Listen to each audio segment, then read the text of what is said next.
Hi, everyone. My guest today is Aly Pain. And Aly Pain, I hope you enjoy this.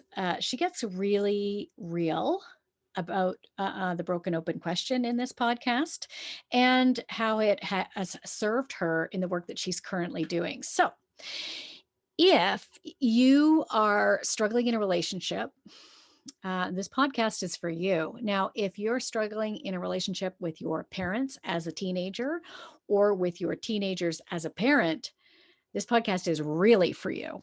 I hope you enjoy it.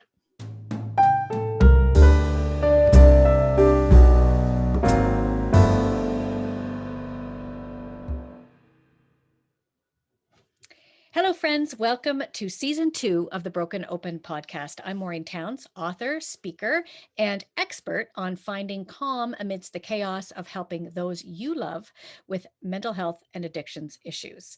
If you like what you hear on this podcast, please be sure to subscribe so that you're the first to know when new episodes are released. And visit MaureenTowns.com to get in touch, to stay current on our programs, Footsteps for Families and Freedom from Intergenerational Trauma, as well as any updates on the book, Broken Open. Enjoy the show. Hi, Aly. Welcome to Broken Open. How are you doing? I am doing well. I'm so excited about this project that you are doing and just to be part of it. Thank you for this opportunity. I just am so passionate about helping you and getting this message out there because I think it's so needed. Man, that's so nice of you. Thank you. Thanks for coming on the podcast. Absolutely. So let's start with, we'll get into you and your work and your background a little bit, but first, I'd like to ask you the broken open question, which is, take us to a time when you experienced some kind of adversity in your life that at the time felt catastrophic, like the end of the world, Mhm. that in hindsight has proven to be a real gift. Mm. I decided I was thinking about this before we got on today and there's a couple of them, but I think the fact that I'm here with you, I would need to go to use the example. Apparently I can't talk. I'm sorry. I would choose the moment of attempting suicide. Ooh, Mhm. tell us about that. Yeah. I was 17. I Mm-hmm. was in grade 11. It's known as the grade 11 year in air quotes.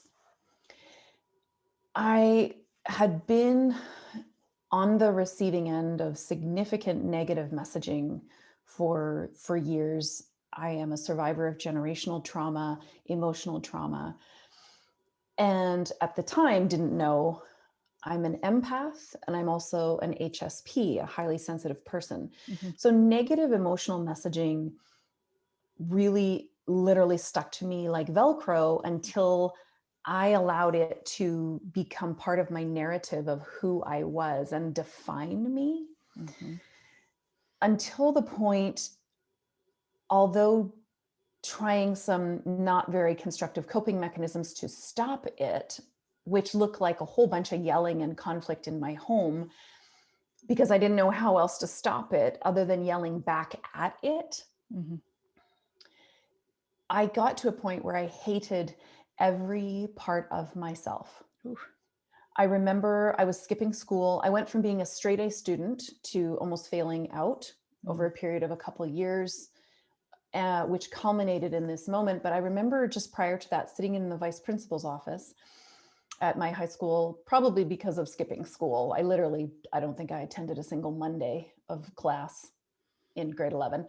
And I don't even remember what he was saying.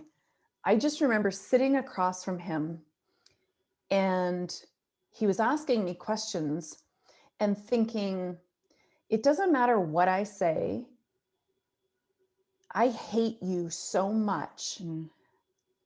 I hate every word you're thinking. I hate every word you're going to say. Mm-hmm. I remember my peripheral vision seeing, I'm sitting in a chair, and I remember my peripheral vision seeing my thighs and my knees bending down and thinking, you're fat, you're ugly, you're a piece of crap. I can't hate you anymore. Wow. And shortly after, that led to attempted suicide, which I'm choosing not to give the graphic detail because I don't want to support people who are wondering how they might do that. Mm-hmm. All I can say, I'd like to say about that is that I, of course, waited until I was alone in the house, and I don't know what happened, whether I chickened out or divine intervention. I think it was probably a bit of both. But in that moment, sitting on the floor in my kitchen, Mm-hmm. I froze. And when I mean I froze, I mean I became filled. It was like I was filled with lead. Mm.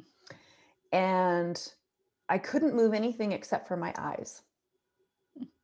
Literally, I could not move my legs. I could not move my arms. I couldn't move anything but my eyes.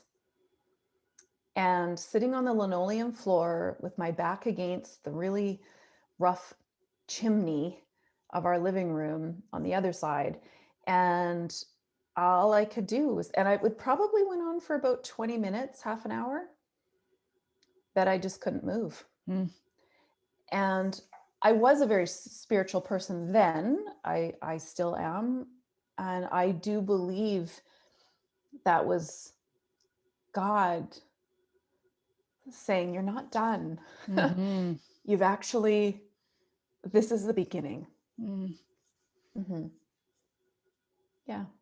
Yeah. That was So my that was sort of, did you hear that, or was that just a knowing for you, or like how did that I don't think in the come moment into it was a consciousness? knowing. I don't Okay. think in a moment it was knowing. So remember, where I was coming from was hating every cell in my body. Yeah. What happened for me then was sort of twofold. It was on one hand, it was, okay, well, I guess you chickened out. Mm. I guess it's not happening tonight. Mm. And then equally on the other hand was this it wasn't meant to be. Okay. I just wasn't meant to do this. Okay. So there was you're weak and you suck and you chickened out. And then there was, but I remember it sort of just being shrugging my shoulder. Okay, well, I'm still here. Yeah. So now what? Yeah. So how long after that did you start to process that and make sense of that as as having like meaning for you? And what was, and the meaning is you're not done, and It was quite, it was a process. I'm not sure yeah. when I realized the meaning of it, but I do remember thinking after that, I remember thinking, okay, well, I'm still here. Yeah. And this way of living and thinking and feeling sucks so hard, I can't even explain it. And I don't want to live like this anymore. So now what? Mm-hmm. And it was actually my aunt, bless her, she had given me an agenda, Mm-hmm. a duotanged agenda, which actually years later were the same kind that our kids used to get in school every year. So I don't know, she was a teacher. She got me this agenda, and I don't even know when she gave it to me, but I decided, okay, I need to create some structure in my life that will support me to feel better. And I don't know why, but I just knew it was that agenda. So this was February, I believe, of my grade 11 year. And I picked up the agenda and I just started using it every day, like religiously. Mm-hmm. It went to school with me. It went everywhere with me. And because it was intended for school, I could write all my classes down. Mm-hmm. I could write all of my grades down. I could write all of my homework down. And what I knew about me in the moment, I don't know how I knew this, was I was trying to store too much in my brain. Mm. I was trying to keep track of everything in my brain. And I was so overwhelmed. I couldn't deal with what I needed, the most important part about hating myself. So I took all of the logistic things out of my brain and I put them on paper. Mm-hmm. That part of my life could go on paper. I'm also very visual. and didn't realize at the time that I had a lot of anxiety produced from this. And that helped me feel less anxious because I could see everything written down. I knew how I was doing. I didn't have to remember what was for homework. And I started going to school. I started participating in class because I was and doing the homework as I was writing it down. And I still failed a class that year. But I'll tell you what, going into the summer, I knew then if I could just get myself through the last few months of grade 11, if I could just make it through, I wasn't going to get back to straight A's, but just make it through, then I could have the summer to kind of start to really sort myself and start over. And I went back to straight A's in grade 12 and winning athletic awards as well. Amazing. Yeah. Yeah. That's a wild story. So you were a straight A student. And you had some negative messaging as a kid, which a lot of that. Yeah. I relate to that. Yeah. And then, and it stuck to you like glue. I relate to that. I mean, I'm still battling that, honestly. Like, it just seems just to like, oh, I'm always like, is that true? And then what do you attribute this sort of like a culmination of all of these feelings sort of hitting you in grade 11 to the point where you had such self-loathing and you were failing and you're in the principal's office and you're truant, and like, what do you think made that like, why all of a sudden the plummet? Do you know? Oh, absolutely. Yeah. It actually started in grade 9. So I entered the IB program, International Baccalaureate. I was a gifted student, and I entered that program, and that's when it started. Oh, okay. My father also skipped grades. He was high intelligence. I'm very fortunate that way. I was supposed to skip grades. They socially decided against it. So I sailed through school. Okay. I did very well in school and it was easy for me. Got it. And all of a sudden, in grade 9, and I hit IB, the International Baccalaureate program, and it wasn't easy. And number one, I didn't have any coping techniques from an academic perspective. Okay. Got it. I had no study skills. I had nothing. It has always just been easy. Yeah. Number two, I had no emotional coping skills to know what it was like to not get straight A's. I didn't know that feeling of not knowing. Yeah. I get and this. It was horribly frightening for me. It was not okay to not know. Yes. For me, and a lot of my messaging asking for help was weak. It was very wrong. And so I didn't know I was terrified of authority. I didn't know how to ask for help. And so really it just was a downward. I made it through grade 9, pedaling hard and hiding it. Grade 10, things started to crumble. And then it was eventually by grade 11, I just couldn't. I was under too much of a mountain of failure, not knowing how to cope with that academically or emotionally, and all of the messaging on top. It just, became too much. That's wild. There was perfection and perfection. Those were the two modes that I perceived were allowed.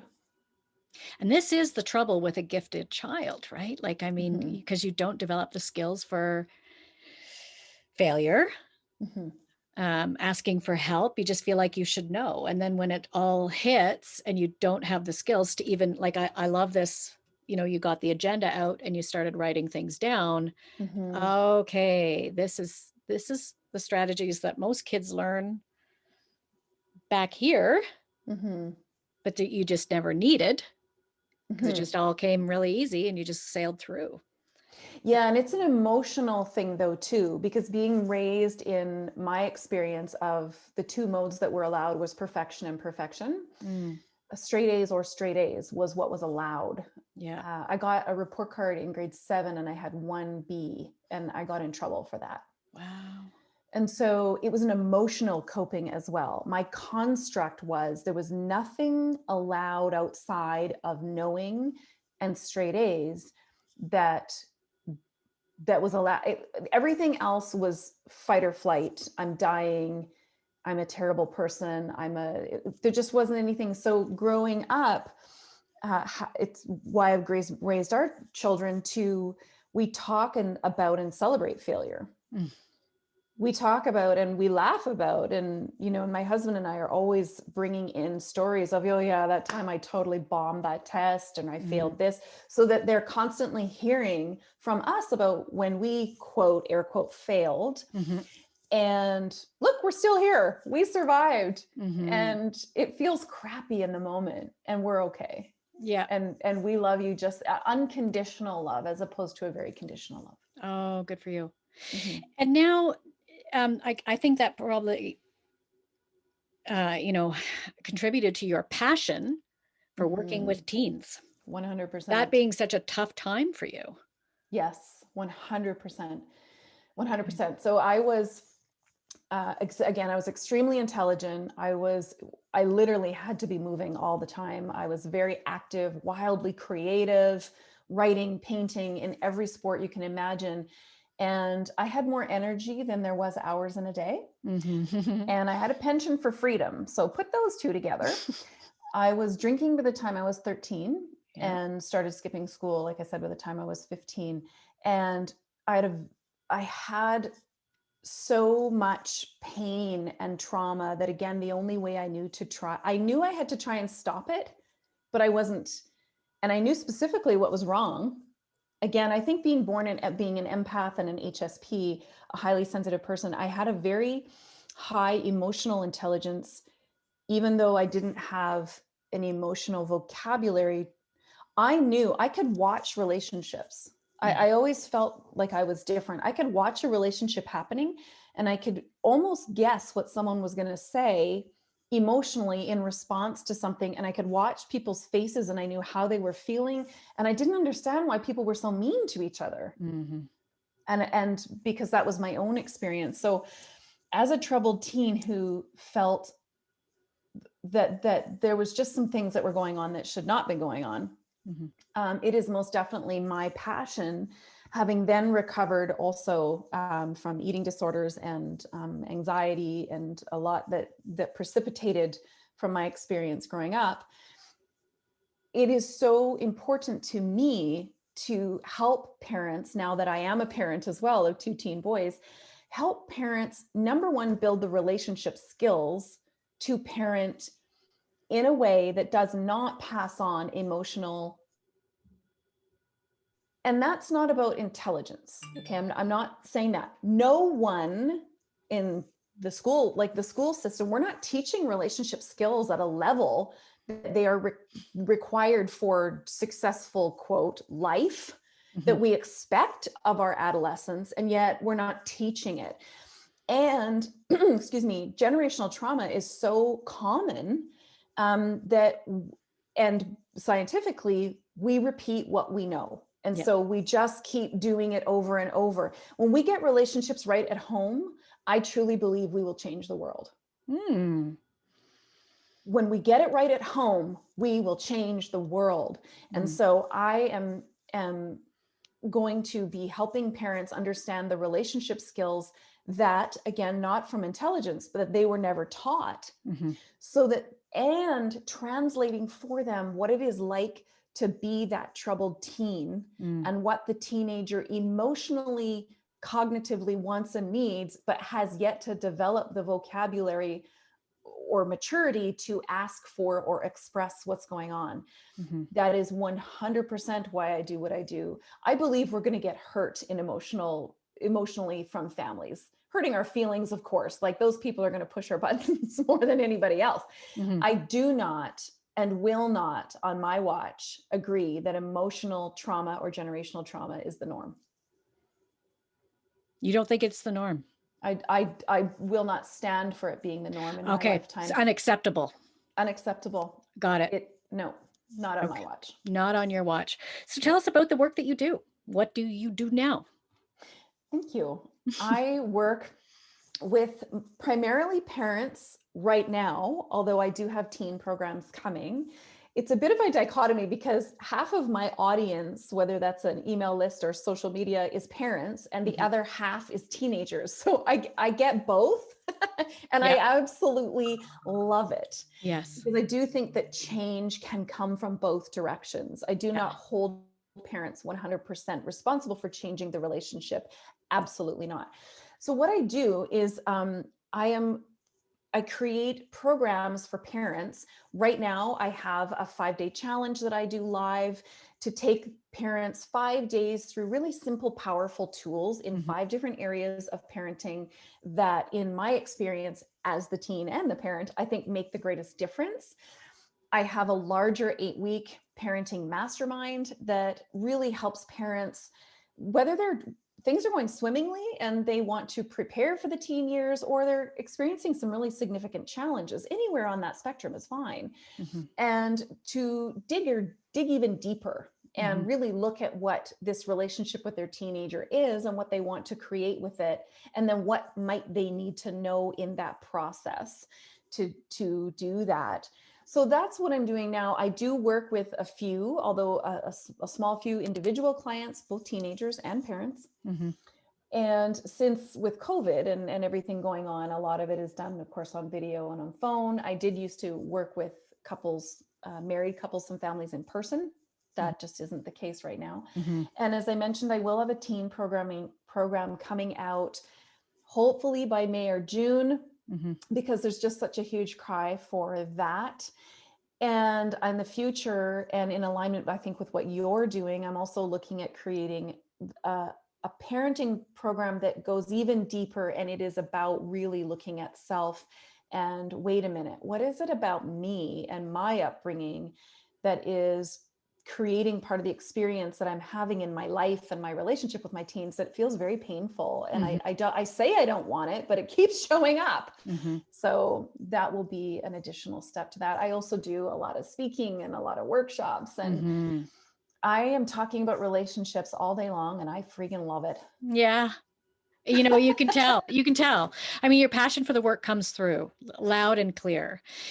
And Thank you. it sounds like you're talking a lot about, like you say, it's not, we don't know how to teach it to our kids because we didn't learn it ourselves. A lot about Yes. emotional literacy. Yes. How am I feeling? Yes. How do I handle that? And then the communication skills around Right. that. So the emotional Right. literacy and communication sounds like a big part of what you're up to with parents and with Mhm. teens. Mhm. Mhm. And I, Absolutely. yeah, go Yeah. ahead. Self advocacy Mm. is for both parents and teens, but self advocacy, I feel like, is something that was missing. And this is something that I'm always teaching just on my social media, is we need to be really careful as parents how we are portraying authority. Mhm. Now, I get dissed for this all the time. So I'm just going to say it. I am a wildly boundaried person and parent. I call myself the mean mom. Like, you don't have to wonder where I stand. Yeah. And authority in previous generations has been played out as all consuming, command and control, Mhm. etc. And so both now parents, our generation, and are repeating this, that my word is my word, is the word, and don't ever speak up against it. Mhm. Okay, so you see the inherent issue with that is that then no one is learning self-advocacy. Mhm. So I'm trying to get parents to find the middle ground where you can be firmly boundaried 100%, and I support that. Mhm. And how does your child learn to speak up, that in a way that you don't perceive it as always talking back, Mhm. so they learn to self-advocate? I'm trying to get parental family relationships into that space. Mhm. Not everything's a debate, No, not but it, but everything it, is a but we certainly can have a discussion. 100%. Yeah. Yes. I think about, you know, how I was when my kids were teenagers and how I communicated. And I know that I went to that command and control because I said so. It's a battle of wits and I'm going to win. Mm-hmm. One of us is Mm-hmm. going to leave crying and isn't going to be me, like that Right. kind of attitude. Oh, And let's I do usually it. got I usually got to that point just out of sheer frustration. Mm-hmm. When everything else I tried didn't work, it's because I said so. Mm-hmm. Now Mm-hmm. get to it. Mm-hmm. Mm-hmm. Um, And I don't know, like, I'm trying to think back, how did I know I needed help with parenting? God, I knew I needed help, but I thought my kids were the problem. How do I make my kids? How do you handle someone like me is what the question really, Mm, how do I make my kids listen? mhm, mhm. That would have been me, like, how do I get them to do what I know they need to do? Yeah, and that's what a lot of parents reach out to me and ask. And that's okay. That's Mhm, fine because that's the first point of at least asking a question. mhm. So that's amazing. And you know what? I don't know your current situation, and maybe it is your teenager, Yeah, right? yeah. Like relationships are fluid, and I know this is wildly non-cultural in our messaging, but I don't play in the realm of fault and blame. Mm, I I don't believe it serves anything. So I just don't entertain it. right. This isn't about fault or blame. This is about what's happening right now. What's the impact? How does it Mm, feel? And then what do you want? Let's just mhm, that's where I operate. So for parents who are coming to me and saying like, "Ah, please, will you fix my teenager? Either that or someone here is going to get hurt."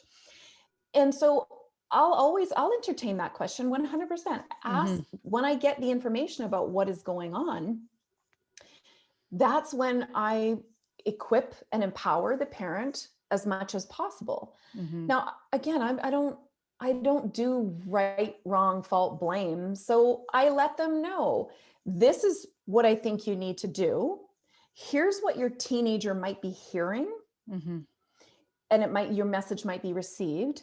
If you try it this way, this might work. mm, And so it's not about saying maybe you're part of the problem, because I don't, who am I you just told me 2 minutes of your life story. How would I know? So mhm. I don't sit in a place of judgment as much as I'm wildly opinionated, and I don't believe that beating around the bush helps. So I'll tell you exactly what I think, but I will tell you from a here's an equipment, here's a tool, here's how it's used, Mm. here's the way I'd like you to frame it and use it. And just so you know, here's how your teenager's probably perceiving what's going on. And I think that's what works for me working with people is I've been in that teenager shoes where I want nothing more than to give you the hand and maybe minus 4 fingers and turn on my heel and slam my door. So I know what it's like to I can speak to both sides on that. That's so valuable. It's such a specialized version of 2 courses that I can think of, like assertiveness training and Yes. conflict resolution. I mean, you've Yes. got, and I love what you're saying, like, it's not about being positional, Mm-mm. and being right, which is what we tend to get No. into, right? I just wanted to defend my position, and Yes. and what you're asking people to do is let go of being right and be effective. Right. Right. Ah. And that is a tough leap. So in the Mhm, beginning, here's what I think. Maureen, I think every person just needs to hear that I believe in you. mm, That's it. You're reaching out to me in a struggle. mhm. Reaching out about parenting is a courageous, Yeah, courageous move, it's very because vulnerable. parenting is so personal. Mhm, It is so judged. mhm, It is a hot topic. So any parent that reaches out, you are wildly courageous. I don't mm, care what the situation is. mhm, I don't. Thank you for being so courageous. mm, And everyone, if they just hear, I believe in you, mm. it's okay. Let me just say for the record, was no perfect parent. Okay? I was not. I did all of this healing myself. I spent 10 years, a decade. That's Mm, thousands of hours every single month in personal development because I got addicted to it. And so I was an assistant and learning to lead programs, not just taking the same course over and over, although I am a slow learner. I had all of that. Oh, Maureen, if you only knew what a great parent I was going to be. I was going to be perfect. They were going to be highly compliant. We were never going to argue. They were just going to be magical little angels. yeah, Okay. Yes. And if you believe that, I have a whole lot of other things for you. So then I became a parent and I Yeah. was like, holy crap, this is hard. And why does this poop from my past keep showing up? Mhm. And that's when I got into my life coach training and certification, relationship coach training and Mm. certification. And I started to understand how dysfunctional relationships are set up, Mhm. how to untangle them, and how to heal from them. And that is when I knew that was my missing piece. And I needed to spend the rest of my life sharing this information with parents to save every single upcoming generation the trouble of going through what I went through, not because my parents are evil or mean, but because they were doing what they knew and what they Yes. were taught. Isn't that true? And so if every Mhm. person just hears, it's okay. Yeah. I'm sure you're the best you can, Yeah. and I believe in you. I think it helps people. And I don't say that, please, to be crass. I don't say that. I say it because it's what I always wanted to hear. Oh, me too. And I that tends to people's ears open and they soften and are willing Mhm. to hear something when we just feel like there's somebody in our corner. I love that. So non-judgmental. And so I Yeah, love that you just validate the courage that it takes when a parent asks for help, so much. because it is really vulnerable and it is scary. And we do have a society that believes that if you just do all the right things, everything's going to work. And if it doesn't work, then you're at fault. Yes. You must be broken. You've screwed up your kid, and there is a fear of judgment there that keeps people quiet. And Mm-hmm. I hear what you're saying too. You know, I ached for someone to say, "Man, you're doing a great job, Maureen. I know you're working really hard. This Mm-hmm. must be tough, and keep going. You got this." Like I just, oh, Right? What would it have meant if someone everything. just exactly everything? And I know I would have felt the same way. Hmm. I would have felt the same way as a teenager, and I would have felt the same way as a parent, and I am going to feel the same way as a human. So it is part of my mission Mm.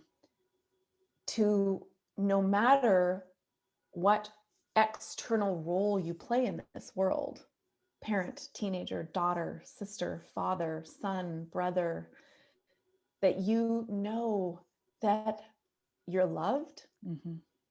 and that I believe in you. Mm. That's amazing. Man, I just think, I've known you over the years, not Mm-hmm. super well, but we've had our paths have crossed a few times. And Yes. I've never seen you so in your groove Thank you. as you appear to me right now. And I've seen you as some pretty high level executive coaching, managing groups of high performers and things like that. So, I mean, you've been on quite a journey with your career. Mm-hmm. Always on the Yes. personal development path. Tell us a little bit about that. So you graduated high school, and then what happened? Oh, okay. Yes. So I graduated high school and I immediately went into a program that my parents chose for me, my career, Yeah. because their story about me was that I was very lazy. And if I took a year off, I would never go back and probably, I don't know, end up, heaven forbid, being a blue collar worker. Yeah, okay. No, I mean The worst that. crime ever. Yeah, I hear you. I hear you. That was not allowed in my Okay. house. Yep. That was not allowed.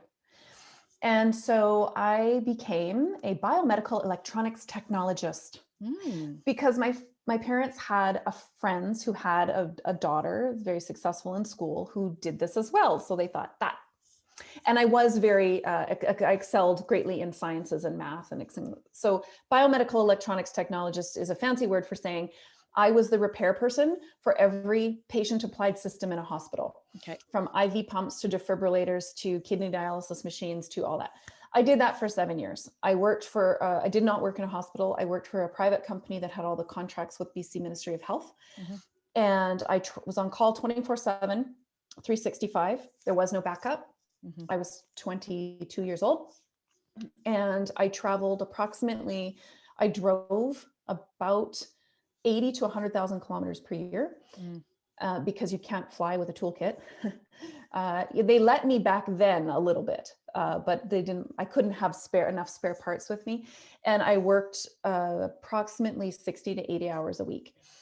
And it was that I realized I hated that life. I was 20, 22, 23, 24, living in Vancouver, and I had no life.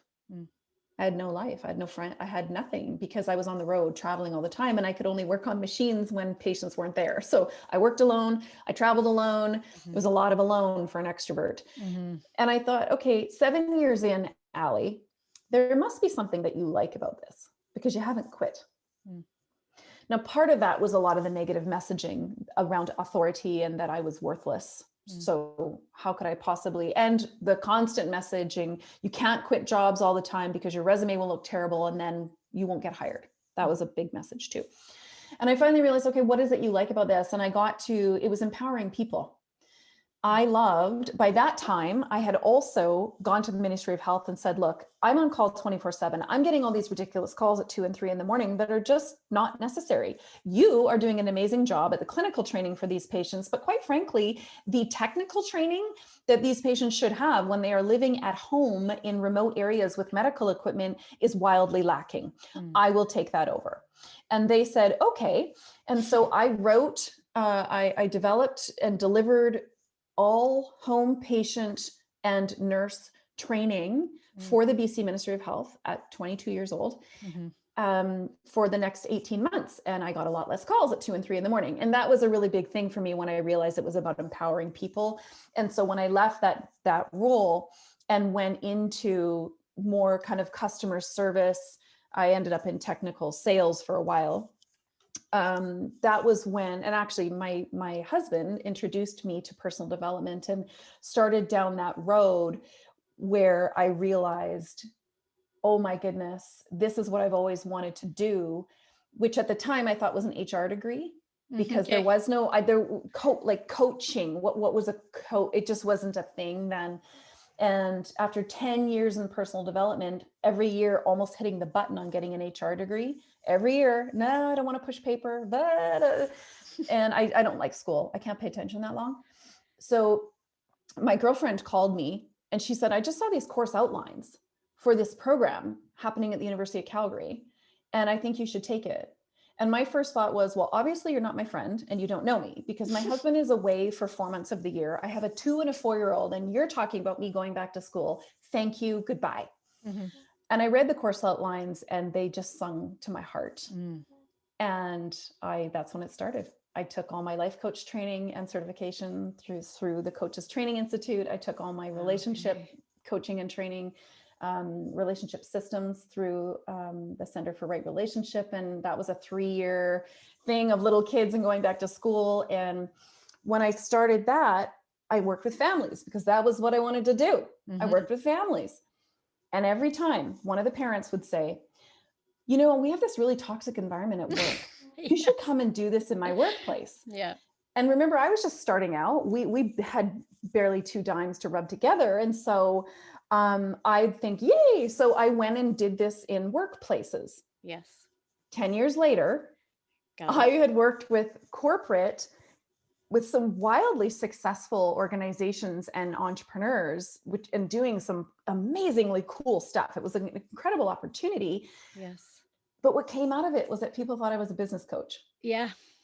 And I kept saying, you know, I've never taken a single business program in my life, right? Not one, not even an accounting course. And yet the opportunity that I got was to sit in some incredibly consequential boardrooms as the only female, for the most part, as the voice of the people, the voice of the culture. And so COVID happens and I lost the majority of my business because by that time I had chosen to work only with small business. I found that more rewarding. And that ended. Got it. And all of a sudden my phone started ringing. All the people I know and don't know who were parents going, I can't handle my spouse. This is going crazy. And all the things that people were tolerating in their relationships and could overlook, seriously, that they were tolerating. I know. was in their face 24/7. Yes. And the phone started ringing. That was March 25th. My phone started ringing off the hook. And then it kind of died down a little bit. And then homeschooling virtual school was announced April 7th. My phone started ringing off the hook again. Mm-hmm. And that was when I realized that was kind of a divine opportunity, having already lost my business anyway. You know, Aly, and not being happy for the last 8 years. Mm-hmm. And please hear me, it wasn't the people. I love people, Yep. but talking about business is not meaningful for me because the business doesn't work if the relationships don't work. Exactly. And so I was desperate to get back to it. And I never would have given myself the time, and I never would have given myself the opportunity had that not happened. So I did the pivot and went immediately back to relationship with a very distinct focus on working with parents and teens. Fantastic. So it's been 8 months of interesting business launching.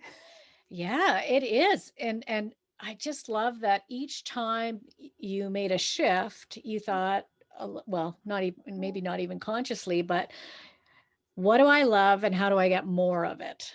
Mm-hmm. And each time you ask that question, it'll take you, like, I love empowering people. It's not so much Right. about the technology, it's about the empowering people. So I'm going to become Mm-hmm. an educator and a teacher, and I'm going to, and then you get into business coaching. And again, it's what do I love about this? It's the relationship, it's culture, and how do I get more of that? And yeah, and I hear what you're saying.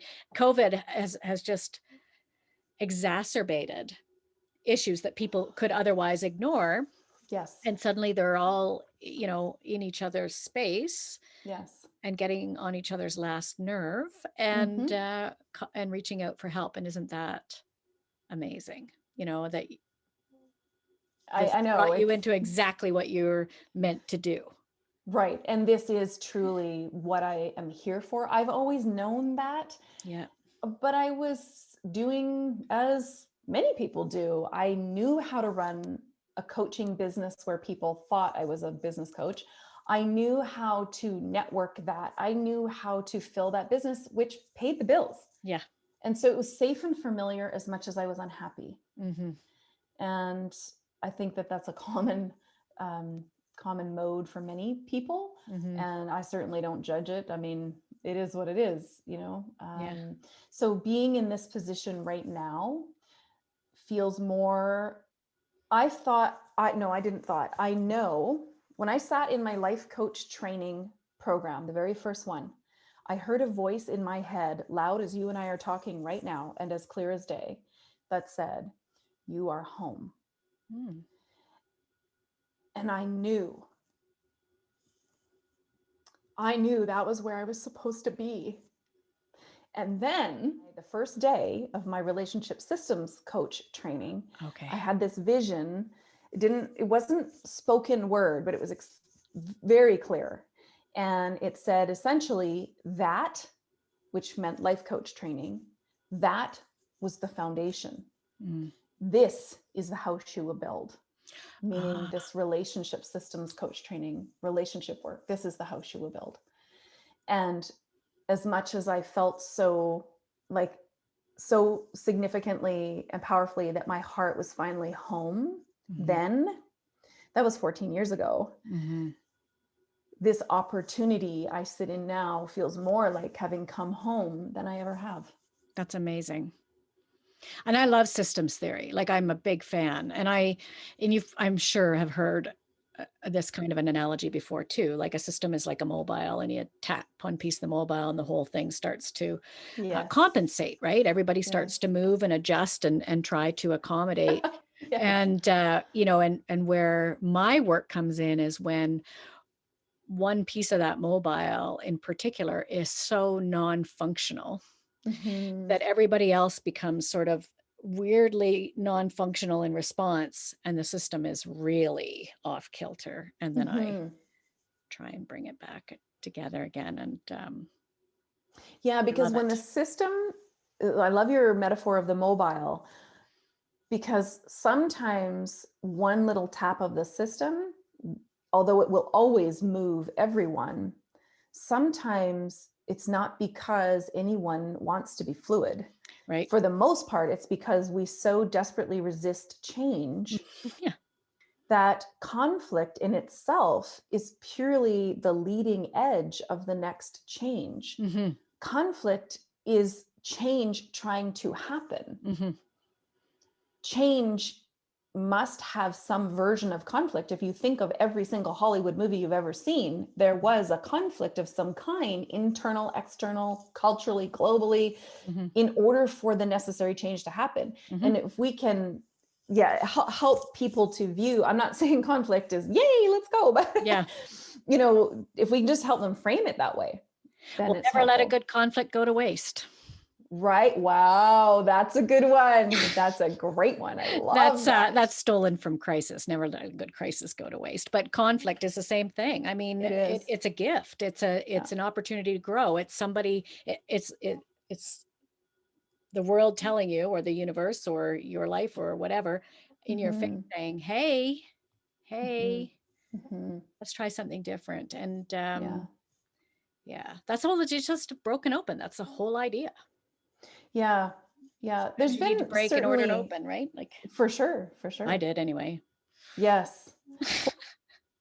I don't think change is too easy to resist if we're not broken open. If it's just a little nagging here and there, you know? Well, So, I was chatting with someone yesterday. She said, I'm a hard-aholic. And I said, I hear you. Like, some of us can take a hint. I can't. I need a sledgehammer, man. And that's what it took for me to get it. Sometimes it just because I got this. mhm, I got this.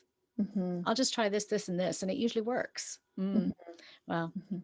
4 years of that not working Yeah. certainly led to something different. So, yeah. I love that you just said that because that was one of the biggest things in my way prior to becoming a life coach or and sort of relationship coach.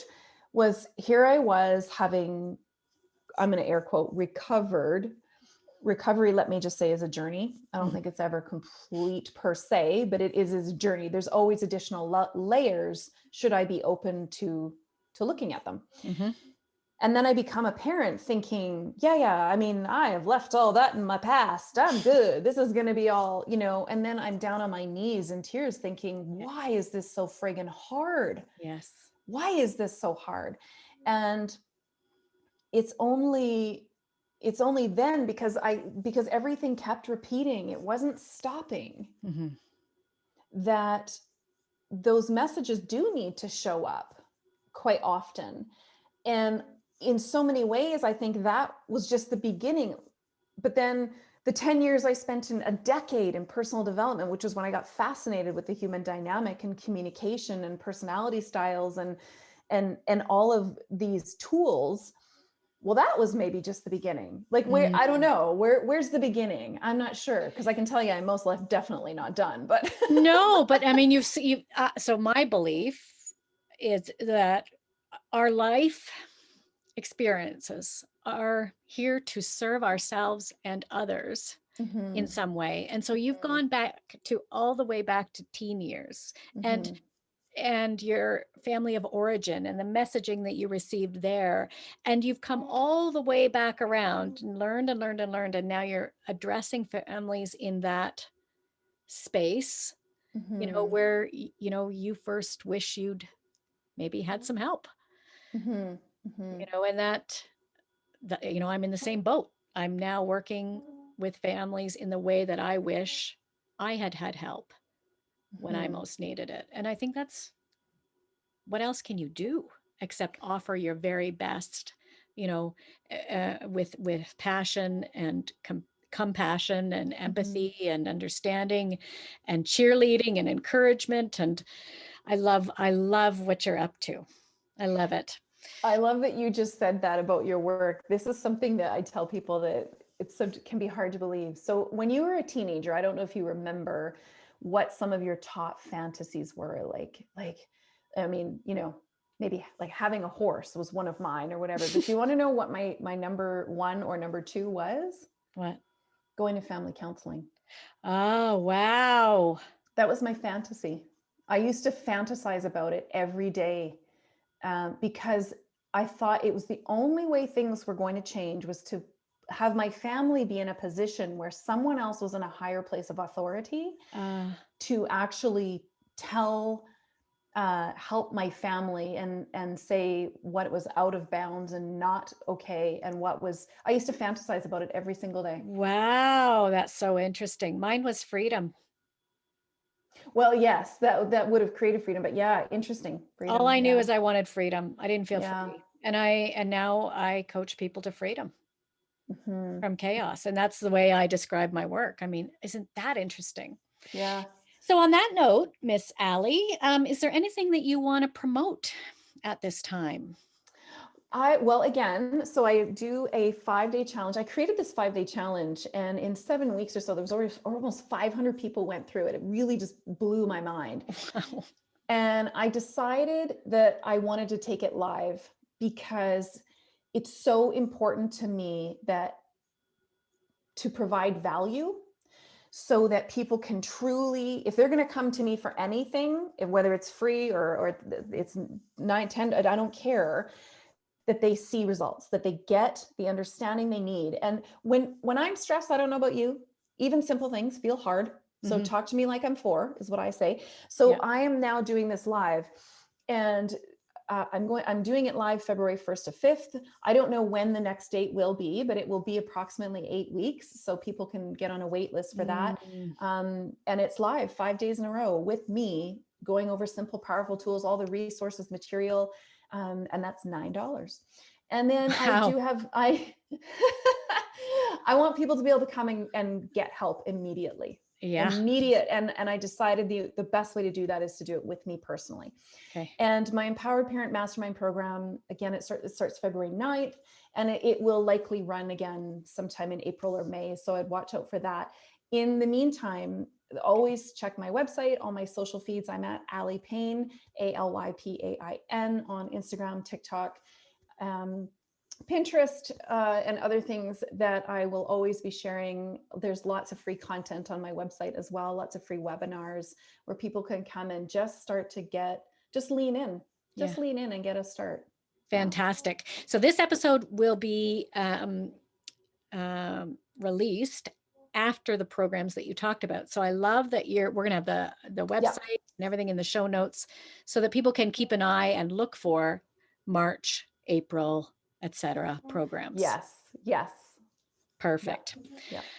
Awesome. Well, thank you so much for coming on Broken Open today. It's been a pleasure chatting with you and getting to know you better. So thank you very much for the work that you're doing. Absolutely. It's been a privilege. Thank you for having me, and thank you for what you are doing in the world. We need a lot more of it. Thank you. Yeah. Friends, thanks for listening. And if you liked this episode, please be sure to click on the thumbs up below for YouTube and comment. What did you like most? And what do you want to hear more of? I'd love to hear from you. And in case you missed it, the website is maureentowns.com. Bye.